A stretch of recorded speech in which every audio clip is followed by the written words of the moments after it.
Olá, então vamos dar sequência aqui na aula 4 sobre a aplicação de diferenças finitas para EDPs parabólicas.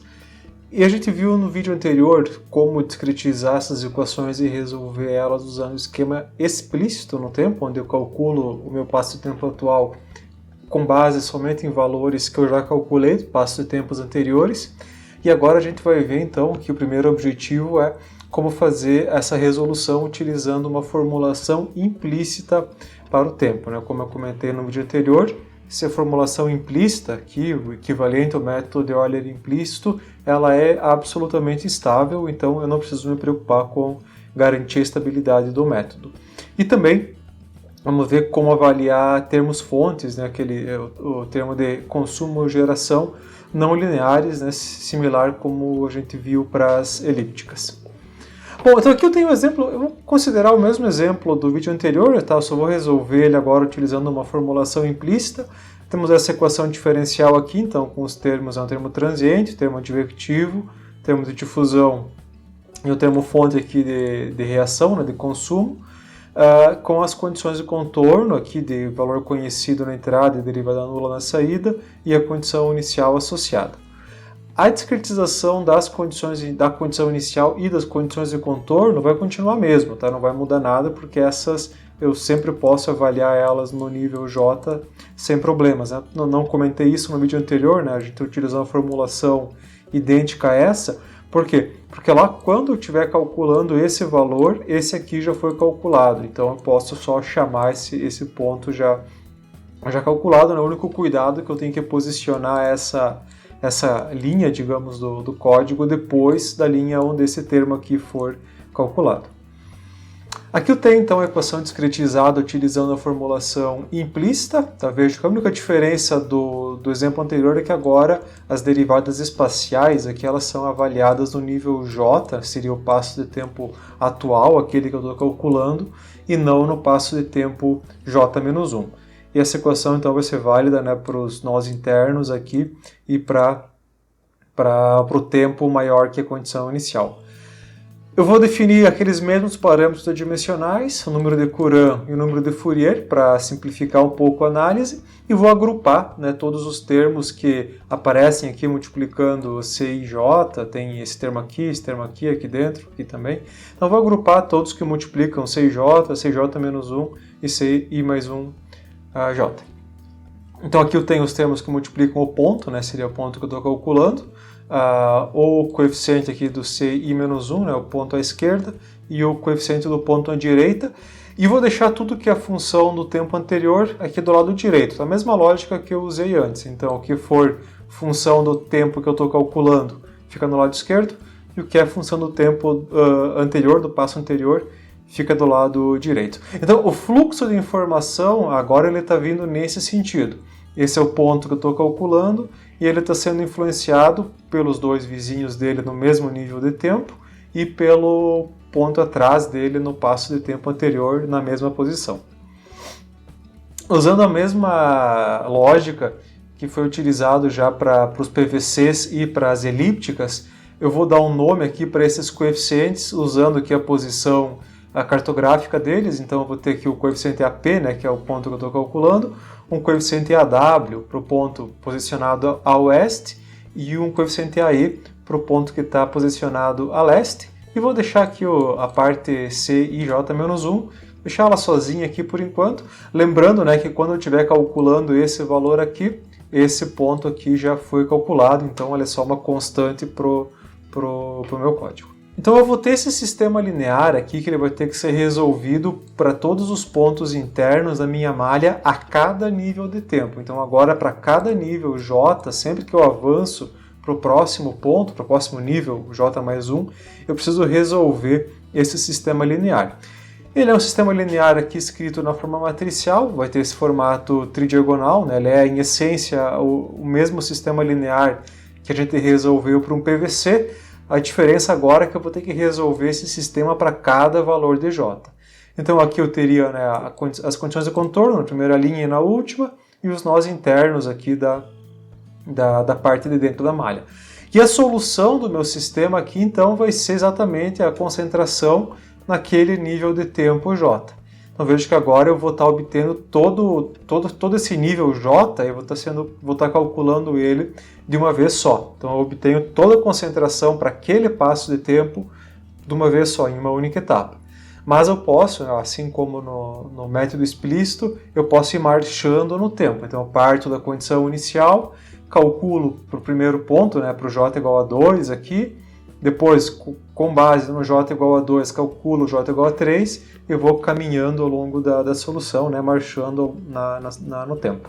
Bom, aqui eu fiz basicamente um fluxograma que é em essência idêntico ao do método explícito, porque a única diferença vai ser aqui nessa etapa de resolução do sistema, que lá eu não precisava resolver um sistema linear, aqui eu vou ter que resolver um sistema linear a cada passo de tempo para obter a solução. No mais, a estrutura do código continua a mesma. Eu vou inicializar, definir a condição inicial, resolver para o primeiro ponto e ir avançando até chegar no tempo final que eu especifiquei no código. Então vamos ver aqui como seria. Bom, não comentei, né, mas como eu tenho um sistema tridiagonal, vou utilizar o algoritmo de Thomas, aqui o TDMA, para estar resolvendo o sistema linear. Não sei porque eu estava usando o fone do vídeo desligado. Você pode pegar uma coisa que já existe e achar um novo uso para ela, como abafadores de orelhas. Bom, eu acho que isso talvez servisse, deixe-me ver. Obrigado, otário. Vamos voltar aqui ao código, então. Aqui eu tenho então as mesmas etapas do anterior, então a definição dos parâmetros constantes, o número de pontos, aqui eu vou trabalhar com 125, o tempo final avaliado, número de Courant, aqui eu estava fazendo um teste igual a 2, mas para a maioria dos cálculos eu estava utilizando o Courant igual a 4, porque aqui eu não preciso mais me preocupar com estabilidade, então eu posso utilizar valores de Courant maior que 1 e Fourier maior que 0,5, porque não vou ter aquele problema do código perder a estabilidade. Cálculo do passo do tempo, cálculo do Fourier, exatamente igual ao exemplo anterior. O que vai mudar? Bom, aqui então, após definir a condição inicial, né, eu vou definir os coeficientes do meu problema, o AW e AP. Nesse caso eu posso definir eles, são constantes, então eu posso definir eles fora do loop, né, eles não vão variar ao longo das iterações e também não dependem de IJ, são só valores constantes aqui. Eventualmente, se eles dependessem de IJ, eles iam ser matrizes, e se eles fossem recalculados a cada passo de tempo, eu precisaria definir eles aqui dentro do loop principal. Tá? Isso vai depender de cada caso, então aqui, como é constante, eu vou definir tudo fora aqui. Entrando no loop principal, então eu vou definir aqui a matriz dos coeficientes. É importante que essa matriz ela seja definida dentro do for, mesmo sendo só valores constantes, por conta do seguinte: quando eu aplicar o TDMA mais na sequência, o algoritmo de Thomas ele vai recalcular esses valores, né? Ele funciona através daquela manipulação de Gauss, alterando a diagonal principal do meu sistema e o vetor B. Então, se eu não redefinir a minha matriz A para cada novo passo de tempo, a segunda vez que ele for fazer esse processo, ele vai estar aplicando o Thomas numa matriz que já foi atualizada no passo anterior. Então eu vou estar retomizando a minha matriz e aplicando o algoritmo duas vezes nela, e aí obviamente os meus coeficientes vão dar valores errados. Então é importante lembrar que eu tenho que redefinir essa matriz a cada passo de tempo. O meu vetor B, então, calculado basicamente aqui com base na solução do passo de tempo anterior. Importante destacar também que é aqui que o algoritmo vai perceber que eu estou avançando no tempo, porque esse valor aqui vai ser sempre o mesmo, todo passo de tempo, a matriz A continua sendo a mesma. Mas agora, como eu estou alterando o vetor B a cada passo de tempo, pegando o valor do passo de tempo atual, ele percebe, né, o algoritmo consegue entender que eu estou alterando alguma coisa, que eu estou avançando na solução. Então, defini a matriz A, defini o vetor B e vou aplicar aquela resolução por Thomas que a gente viu já na resolução de PVCs. Primeira etapa aqui que seria, então, recalcular os coeficientes da matriz, né, a diagonal principal e o vetor B, zerar aqui a diagonal inferior se eu quiser. e depois calcular a solução com base nessa matriz atualizada. Veja que a minha solução eu estou armazenando ela onde? Exatamente no CIJ, né? Aqui o NXJ calculado fora do loop e o CIJ calculado aqui no loop. Então, como resultado do Thomas aqui, eu vou ter a minha solução no passo de tempo atual. Aí quando eu calculei isso, avanço no tempo e repito o processo até chegar no tempo final que eu quiser. Aqui eu tenho a solução, então só para ilustrar, considerando então o Courant 4, o Fourier vai dar mais ou menos 0.2 aqui, e o NX 250. Então vamos ver que vai ter uma solução que em essência ela é a mesma do método explícito, tá? Então, essa é uma outra coisa importante. Se os dois métodos foram feitos corretamente, eles têm que dar o mesmo valor, eles não vão dar valores diferentes. A diferença é que esse aqui ele leva muito menos tempo para resolver do que o método explícito. Então, ele do ponto de vista computacional, ele é melhor, sem dúvida. Além do que, né, eu posso utilizar qualquer valor aqui sem me preocupar com estabilidade, eu posso focar só no ganho de precisão.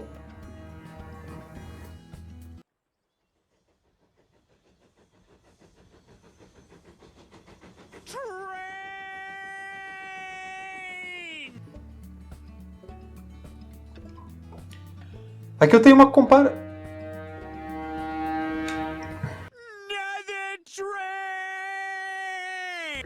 comparação entre a solução utilizando os dois métodos para uma malha com NX50, uma malha pouco refinada. Dá para ver que ele tem algumas diferenças significativas, especialmente se eu analisar, por exemplo, aqui nessa região mais inferior aqui, nos primeiros passos de tempo. Porque aqui eu vejo que eu tenho uma variação na concentração, como se ela tivesse uma difusão maior do que aqui. Eu estou sentindo a mudança da entrada antes, aqui numa posição menor, do que eu observo aqui no caso do método explícito. Por que isso acontece? No método explícito, eu consigo afetar só um vizinho à direita por vez, a cada passo de tempo. Sempre que eu subo um nível na malha do tempo, eu só consigo afetar um ponto à direita daqueles que já foram afetados no ponto anterior. Então eu tenho essa velocidade com que minha informação se propaga, ela não é tão alta. Enquanto no método implícito não. Como eu tenho que resolver um sistema linear a cada passo de tempo, já no primeiro passo de tempo, toda a minha linha aqui, digamos, todo o meu nível de tempo j igual a 2, ele já vai sentir a influência da entrada, né, da mudança que eu fiz na entrada, porque eu resolvo o sistema linear, claro, essa mudança vai ser propagada para todos os termos. Então eu vejo que ele consegue reproduzir muito melhor esse comportamento físico do que o método explícito. Aqui tem uma comparação utilizando o método implícito com diferentes tamanhos de malha, tá? Então para mostrar aqui a diferença, que seria aqui do NX50, 125 e 250, para ver aqui também, né, que 125 para 250 já tem uma variação bem pequena aqui da minha solução. Sempre que possível, o método implícito ele deve ser utilizado, ele tem várias vantagens em termos de estabilidade, obviamente, em termos de ganho computacional e em termos de precisão, que fazem ele ser preferível em relação ao método puramente explícito. Apesar de eu ter que resolver o sistema linear, ele costuma ser bem mais vantajoso, então é desejável utilizar ele sempre que possível, né, se puder escolher entre os dois. You must choose. But choose wisely.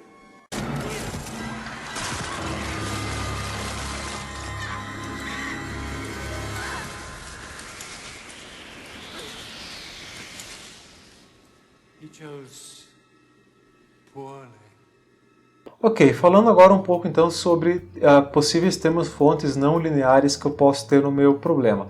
Vamos reimaginar aquele exemplo, considerando agora que a minha taxa de reação é dada por essa cinética aqui, que leva em conta c elevado ao quadrado, que é o que a gente chama aqui de uma cinética de segunda ordem. Então vamos ver como a gente poderia resolver esse mesmo problema só alterando aqui. Bom, claramente, né, se eu tentar discretizar usando uma formulação implícita, isso não vai gerar um sistema linear. Esse termo aqui é um termo não linear, então ele não permite que eu resolva utilizando o método de Thomas. Teria duas opções aqui. Eu posso gerar um sistema não linear e resolver utilizando o Newton, né? É possível, vai dar um resultado equivalente, ou eu posso linearizar esse termo fonte aqui e obter uma solução utilizando essa formulação linearizada, que é o que eu vou mostrar aqui para vocês agora.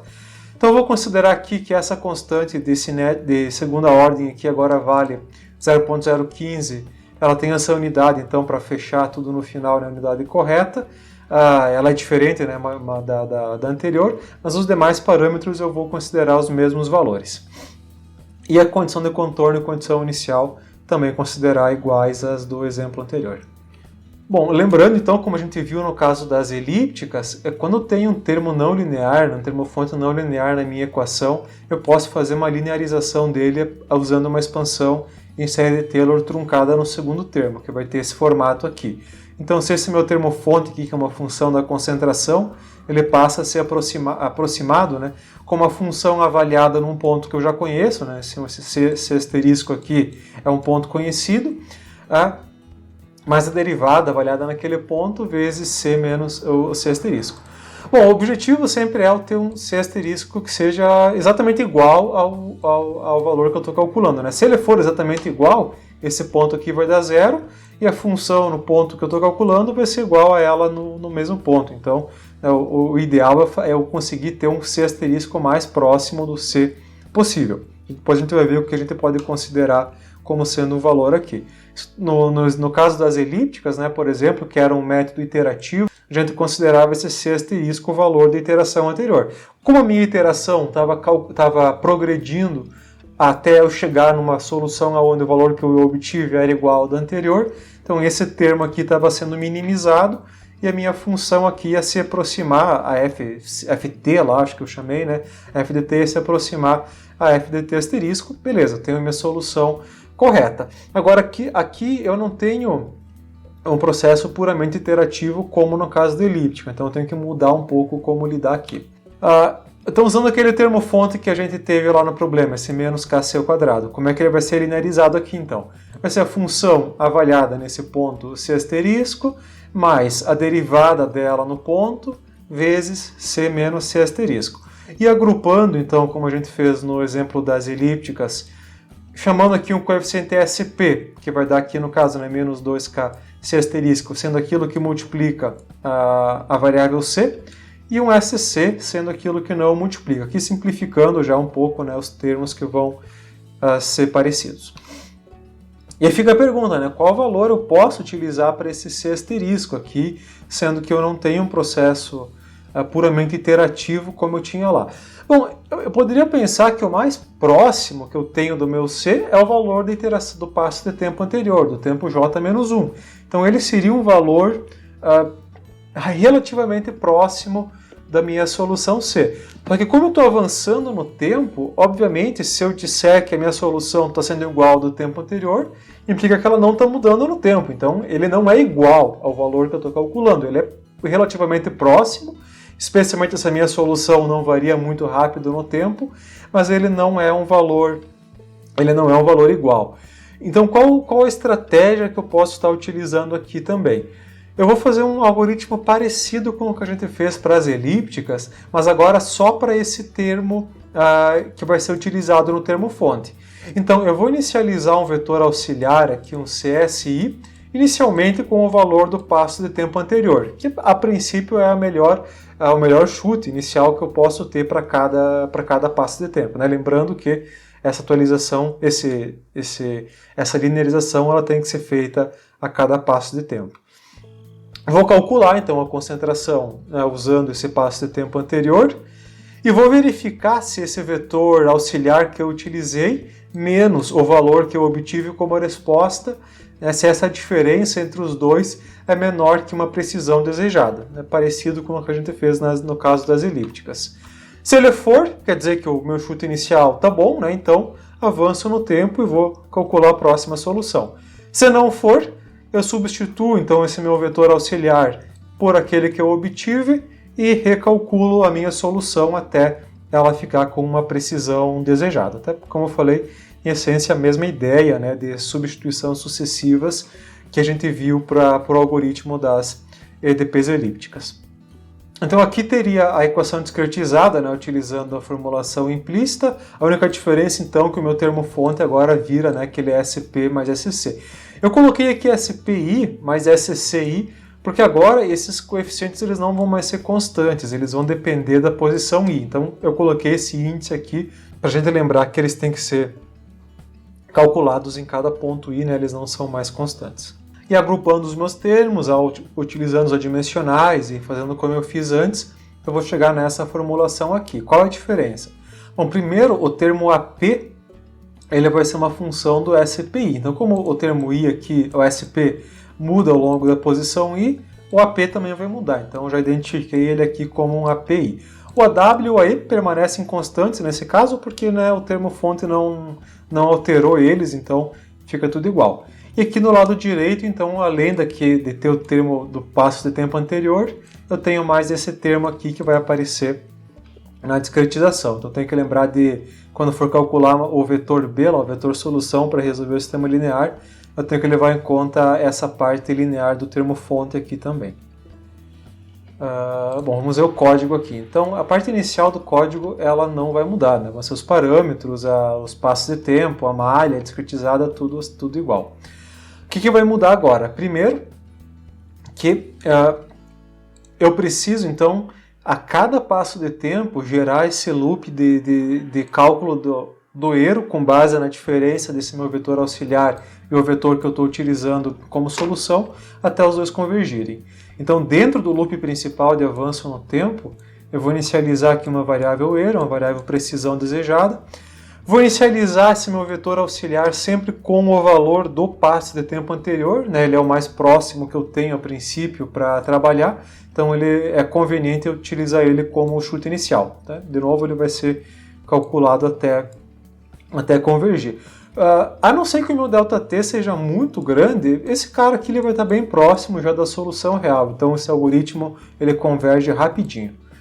Então aqui dentro do passo de tempo, vou criar um while para ir iterando enquanto esse meu vetor auxiliar for diferente da solução. E agora, só aqui dentro que eu vou definir os coeficientes da minha matriz, tá? Porque eles vão ser função da posição I e do vetor auxiliar, que ele vai ser atualizado a cada passagem do loop. Então eu não posso mais definir esses parâmetros lá fora, né, do meu loop principal, porque eles estão sendo recalculados a cada iteração aqui do meu while. O SP, né, calculado assim, o SC, o API atualizado, e o AWE aqui não mudaram nada, então eu não vou definir eles como vetores, mas poderia ser, né, caso fosse o caso. Vou definir a matriz dos coeficientes agora, né, claro, ela tem que ser definida, obviamente, depois dos meus coeficientes, né, porque ela vai acessar esses valores. O vetor B agora atualizado com o SC, né, que eu defini lá em cima também, multiplicado por ΔT, né, que eu não tinha multiplicado ele por ΔT, então calculado aqui dentro. E agora eu vou resolver por Thomas, como a gente fez no caso anterior, tá? Só uma adaptação do algoritmo anterior. A partir do momento que eu obtive a minha solução, vou calcular o desvio para todos os pontos. Então, criei aqui esse vetor desvio. Vou calcular a diferença entre a solução que eu obtive e o vetor auxiliar. Vou sobrescrever o vetor auxiliar, né? A ideia aqui é atualizar esse cara até a solução parar de variar. E vou estimar o erro com base no valor máximo do módulo do desvio. Tá? Então, máximo do valor absoluto do desvio e aquela linha que sempre ajuda muito aqui, que é mandar ele imprimir o erro para mim ter certeza que o método não travou no meio do caminho, né? Para mim saber que ele está convergindo. Considerando então que o erro esteja menor do que a precisão que eu estabeleci, eu posso avançar no tempo e repetir esse processo até chegar no tempo final. Então temos aqui um algoritmo que resolve o meu problema linearizando o termo fonte. Vamos ver como ficaria a solução aqui. Aqui eu fiz uma solução com o Courant 2. Aqui foi mais uma questão para poder ter mais... Como a solução estava andando muito rápido, o vídeo ficava com poucos frames. Então eu acabei utilizando um Courant menor só para ter mais pontos para poder fazer o vídeo. Então aqui teria a solução com esses valores, tá? Em essência ela tem um comportamento parecido com a do caso anterior, a diferença é que o consumo é um pouquinho maior, né, do que no caso anterior, e ela tem esse comportamento que ela estabiliza um pouco mais rápido, que é uma característica das reações de segunda ordem. Então estou mudando o comportamento físico do meu sistema. Para finalizar, deixa eu comentar um pouco sobre formulações de alta ordem para derivada no tempo. A gente utilizou só essa formulação padrão, né, ou totalmente explícita ou totalmente implícita, que são duas formulações de primeira ordem em relação ao tempo. Então existem formulações de ordem maiores que essa que eu posso utilizar também. A mais famosa, mais clássica, é o método de Crank-Nicolson, que ele consiste em eu fazer uma média entre a formulação implícita e a formulação explícita. Então eu vou fazer como se fosse aqui 0,5 vezes, quando for avaliar uma derivada no espaço, aqui por exemplo, na derivada primeira em x, utilizando o Upwinder aqui que eu utilizei, eu vou fazer metade do que seria a formulação implícita, mais metade do que seria a formulação explícita. Tá? Essa formulação, esse método de Crank-Nicolson, é melhor do que o totalmente implícito ou totalmente explícito. Em termos de precisão, ele é melhor. Ele é um método que ele é estável também, então ele não tem um problema de estabilidade, de instabilidade do explícito. E ele é um método de segunda ordem, então ele é melhor do que os outros dois. Eu não vou implementar aqui, mas em essência o que a gente tem que fazer é jogar essa parte da formulação explícita no meu vetor B, lá quando for resolver o algoritmo de Thomas, e os meus coeficientes lá da matriz principal vão levar em conta esse 1/2 aqui que vai estar multiplicando. O algoritmo ele tem que ser muito pouco alterado para fazer essa formulação de Crank-Nicolson. E existem outras formulações aqui com valores diferentes, de 0,5, por exemplo, utilizar a 0,8 aqui, 0,2 aqui. Eu posso ir ponderando quanto eu quero de pegar, digamos assim, da parte implícita e quanto eu quero da parte explícita. A gente costuma chamar isso de um fator de relaxação, né? Quanto maior for esse parâmetro, mais eu avalio da parte implícita e menos da explícita. Isso faz com que a solução ela ande mais rápido no tempo, mas às vezes é vantajoso eu segurar um pouco esse avanço da solução no tempo para ganhar um pouco de precisão. Então isso depende muito de cada caso. E com isso, então, finalizamos a quarta aula aqui e finalizamos também essa introdução, esse curso básico do método de diferenças finitas. It's done. Yes, Mr. Frodo. It's over now. Obviamente tem muito mais coisa para ser tratada sobre esse método, muitos detalhes e tal que surgem aqui, mas com o que a gente viu aqui nessa série de aulas, já é possível resolver boa parte dos problemas que aparecem na engenharia de modo geral, tá? Então conseguindo lidar com esses casos já resolve boa parte dos problemas. Tá? Por enquanto então ficamos por aqui, agradeço a audiência e quem acompanhou as aulas e fico à disposição, qualquer dúvida, qualquer sugestão, só entrar em contato ou deixar aí nos comentários. Valeu, obrigado pessoal, até mais.